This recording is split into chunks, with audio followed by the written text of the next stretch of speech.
Ẹ kú dédé àsìkò yìí ní gbogbo ibi tí ẹ ti ń gbọ́ mi nílé lóko tàbí lẹ́yìn òde. Ẹ jẹ́ kí a gbàdúrà. Bàbá wa àti Ọlọ́run wa, a dúpẹ́ fún àánú àti ojú rere tí a rí gbà. A dúpẹ́ tí ẹ mú wa wà láyé, mú wa láàyè. A dúpẹ́ nítorí pé ẹ jẹ́ kí a wà ní orí erùpẹ̀. A dúpẹ́ nítorí ọ̀pọ̀ òjò rọ̀ ilẹ̀ fi mu, ṣùgbọ́n ẹ fi àánú dá wa sí. Ògo ni fún orúkọ yín Ọlọ́run àánú.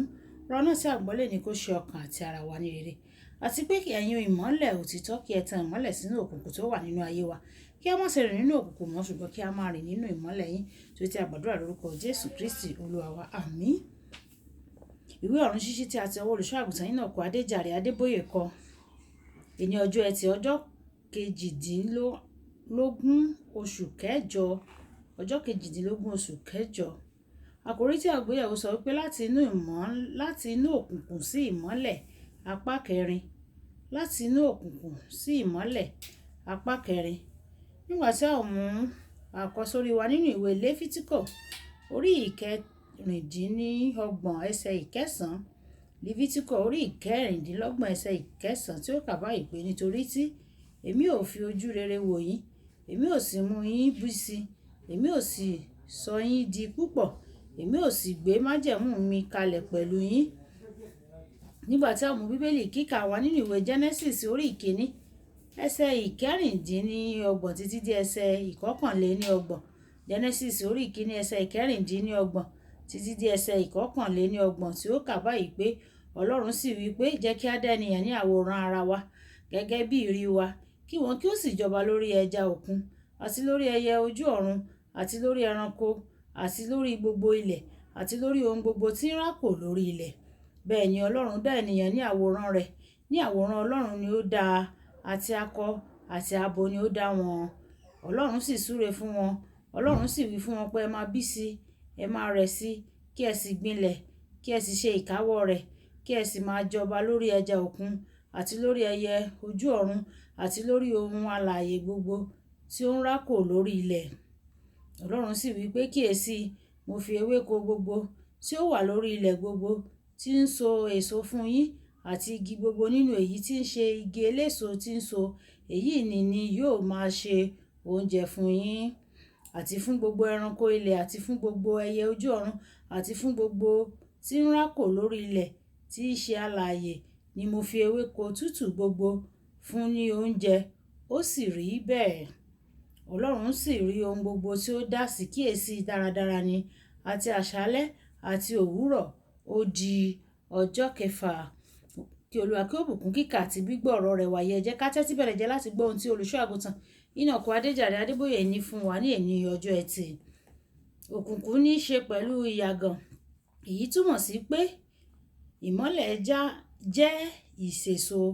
Nígbà tí o bá ka ìwé mímọ́, ìwọ yóò rí wípé Ọlọ́run ní inú dídùn sí ìṣèso rẹ̀. Òfin àkọ́kọ́ tí ó fún ènìyàn, ẹ máa bí sí kí ẹ máa rẹ̀ sí. Genesis orí ìkíní ẹsẹ̀ ìkejìdínlọ́gbọ̀n. Nínú ìwé Exodus orí ìkẹtàléníogún ẹsẹ̀ ìkẹrìndínlọ́gbọ̀n. Ọlọ́run alágbára sọ gbangba, obìnrin kan kì yóò ṣẹ́yún, bẹ́ẹ̀ ni kì yóò yàgàn ní ilẹ̀ rẹ. Iye ọjọ́ rẹ ni èmi yóò fi kún. Mo sọ tẹ́lẹ̀ pé bí o bá ń wojú Ọlọ́run fún èso ti inú, ìwọ yóò gbé àwọn ìbejì tirẹ̀ láìpẹ́ ní orúkọ Jésù. Àmín. Àwọn ìṣẹ̀lẹ̀ ìyàgàn kan wà tí dókítà kò ní rí ohunkóhun tó ń ṣe àwọn ọkọ àti aya náà nítorí iṣẹ́ ọwọ́ èṣù ni. Ìyá ọkọ arábìnrin kan bẹ̀ wọ́n wò ní ìgbà kan. Ó bẹ̀ wọ́n wò ní ìgbà kan. Ó ní, ọmọ mi, jẹ búrẹ́dì yìí kí o fi dí ilé ọmọ rẹ. Ọmọbìnrin náà jẹ́, láìka ọ̀rọ̀ obìnrin náà kún. Láti ọjọ́ náà gan-an kò ṣe nǹkan oṣù mọ́ o fún àìmọye ọdún. Ọlọ́run ṣe ohun tí a ṣe ètò ìsìn ní ìlú rẹ̀, èyí tí ó gbà wá ní ọjọ́ díẹ̀. Ní ọ̀sán ọjọ́ kan nínú ètò ìsìn náà, ó sùn ó sì lá àlá kan. Nínú àlá náà, àwọn ènìyàn kan tí ó múra bíi dókítà onímọ̀ ìṣègùn tẹ́ sórí tábìlì. Wọ́n la ikùn rẹ̀, wọ́n sì bẹ̀rẹ̀ sí ní fa okùn kan jáde. Okùn náà gùn gan-an. Ní òpin okùn náà ni búrẹ́dì dúdú wà. Ní ìgbà tí yóò jí, ó rí i pé nǹkan oṣù ti kún orí ibùsùn rẹ̀. Ní ìgbà tí mo gbúrò rẹ̀ gbẹ̀yìn, ó ti ní ọmọ 5 náà. Ohunkóhun tí òkùnkùn ti lò láti dá ìṣèso rẹ̀ dúró, yálà ní ti ọmọ bíbí tàbí ọ̀nà mìíràn, ìmọ́lẹ̀ yóò bá wí lénìí ní orúkọ Jésù. Àwọn kan bí mí ní àìpẹ́, kí ló dé tí mo fi lòdì sí ìgbéyàwó ẹ̀dá kan náà? Mo béèrè padà, báwo ni ọkùnrin méjì tàbí obìnrin méjì ṣe lè bí ọmọ?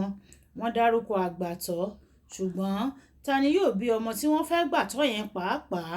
Bí gbogbo wa bá gba irúfẹ́ ìgbésí ayé yìí, inú ènìyàn yóò parun kí 100 ọdún tó pé.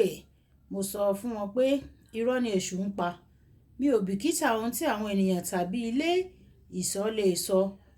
Màá faramọ́ òtítọ́ Ọlọ́run. Òtítọ́ ọ̀rọ̀ Ọlọ́run kò rújú rárá. Èmi bí ẹ máa bí sí kí ẹ sì máa rẹ̀ sí ni òtítọ́ ọ̀rọ̀ Ọlọ́run sọ. Ẹnikẹ́ni tó ń gbìyànjú láti ṣe ohunkóhun tó lòdì sí òfin Ọlọ́run ńṣe ni ó ń ṣe àìgbọ́ràn sí ọ̀rọ̀ Ọlọ́run fúnra rẹ̀. Kókó àdúrà: Bàbá, bí o ṣe pàṣẹ fún mi kí n máa bí sí, ara mi àti ohun gbogbo tí ó ní ṣe pẹ̀lú mi yóò pọ̀, yóò sì pa òfin rẹ mọ́, yóò sì sèso ní orúkọ Jésù. Àmín. Kì í dùn kó pọ̀ sókè ọbẹ̀ oge. Olúwàbùkọ́lá Ayako ni ó kọ̀run ṣíṣí ti èní. Nígbà tí a ó pàdé ní ọ̀la, ìpàdé wa bí oyin. Ó dàbọ̀.